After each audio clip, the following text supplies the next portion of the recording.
हाय, मेरा नाम बिनती शेठ है और आप अन अकेडमी के हर प्लेटफॉर्म पे मुझे बिनती 157 पर फॉलो या अप्रोच कर सकते हैं।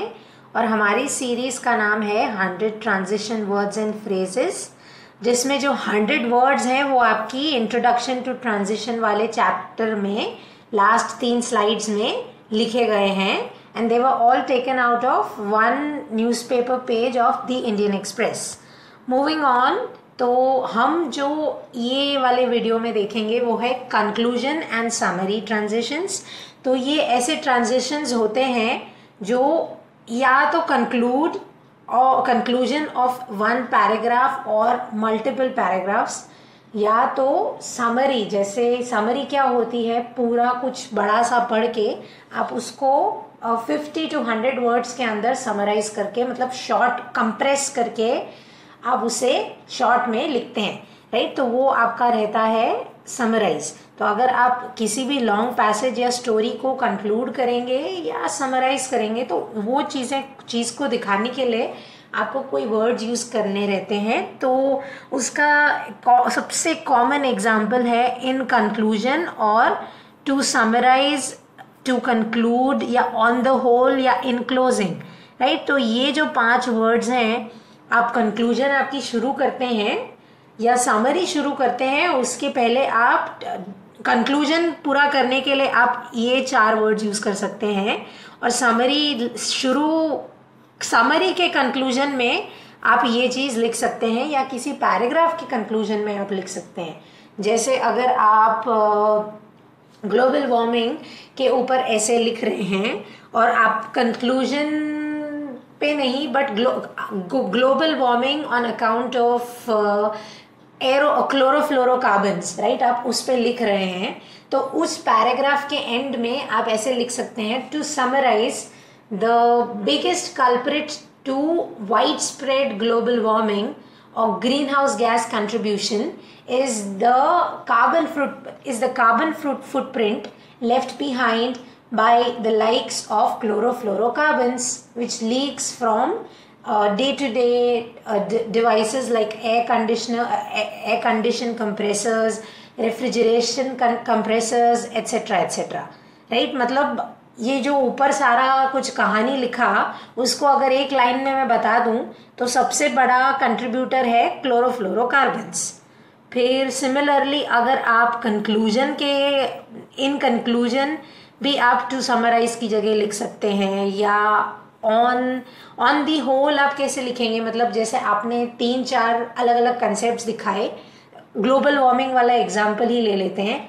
On the whole, over use of any resource leads to the person's carbon footprint becoming huger and wider as the day goes on, right. मतलब आप किसी भी चीज़ को ज़रूरत से ज़्यादा इस्तेमाल करोगे तो आपकी कार्बन प्रिंट हमेशा इंक्रीज होगी, इवन इफ आप क्लीन एनर्जी यूज़ कर रहे हैं, राइट। सो वो आपका ऑन द होल रहेगा। इन कंक्लूजन अगेन, आप कोई चीज़ बहुत बार आपने डिस्कस की और फिर आप लिखेंगे in conclusion green house gases are bad, right.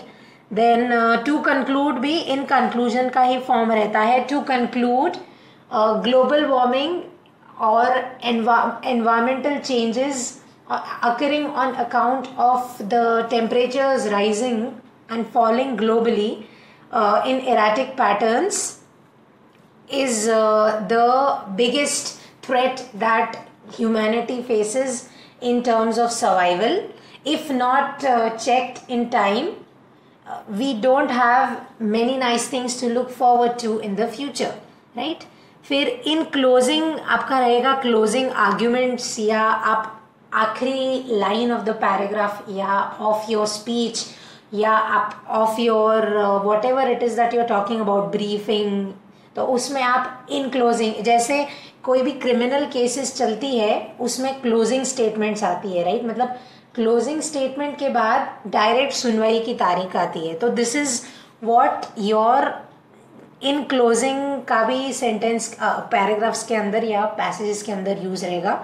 In closing I'd like to say that curbing global warming or putting a stop to the excessive use of or the excessive the rampant use of automobiles and in the waste affluents coming out of industries is the leading cause of global warming and environmental change in the world. मतलब अगर मैं मेरी closing statement दूं तो सबसे बड़े contributors ये हैं, right? In brief, अगेन अब पूरी चीज शॉर्ट में बताएंगे. जैसे हमारे क्वेश्चंस में क्यों बोला जाता है कि discuss the land mass distribution of India in brief, मतलब इंडिया का लैंड मास डिस्ट्रीब्यूशन शॉर्ट में बताइए. तो उसमें आपको क्या लिखना होता है कि इंडिया है, right, it's got so and so kilometres, इतना किलोमीटर नॉर्थ, इतना ईस्ट, इतना साउथ, इतना वेस्ट. नॉर्थ में हिली रीजन्स है, ईस्ट में सेमी हिली रीजन्स है, वेस्ट में you have a sort of desertified area and in the south we have a mixture of loamy and red sort of land or soil, right? So in brief में अगर आपको बोला जाएगा तो आप हर जगह की डिटेल नहीं लिखेंगे, आप एक या दो पैराग्राफ में आंसर लिखेंगे फाइनली. तो अगर आप कोई चीज़ डिस्कस कर रहे हैं, जैसे लेट्स कम बैक टू और let's discuss something like we are talking about something, जैसे firstly the major contributor of global warming is carbon और is carbon dioxide and carbon monoxide. Secondly, the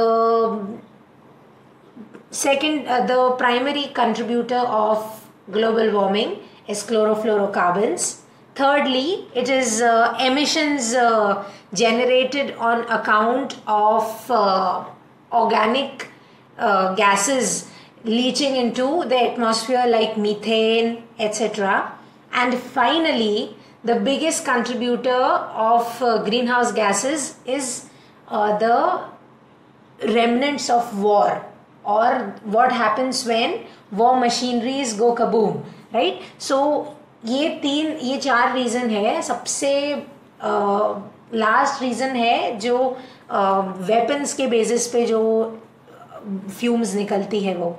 then similarly at last रहेगा, मतलब XYZ. At last I'd also like to mention the emissions on account of volcanic eruptions, right? मतलब आखिर में volcanic eruptions की वजह से भी जो प्रॉब्लम होती है वो भी मैं मेंशन करूँगी. फिर after all is something like आपने कुछ भी ये पूरा ग्लोबल वार्मिंग पे बड़ा सा पैसेज लिखा. After all, if humanity is not going to care, if human beings are not going to care about the environment now, who will, right? मतलब अगर हम अभी केयर नहीं करेंगे तो कभी करेंगे. So ये चीज़ आप obviously लास्ट लाइन में ही लिखेंगे. And so is again very common. And so this happened. And so this is the result, right? तो ये थे आपके conclusion and summary transitions. Thank you so much for listening in. If you have any questions, let me know. And don't forget to rate, review, recommend, share. Have a nice day.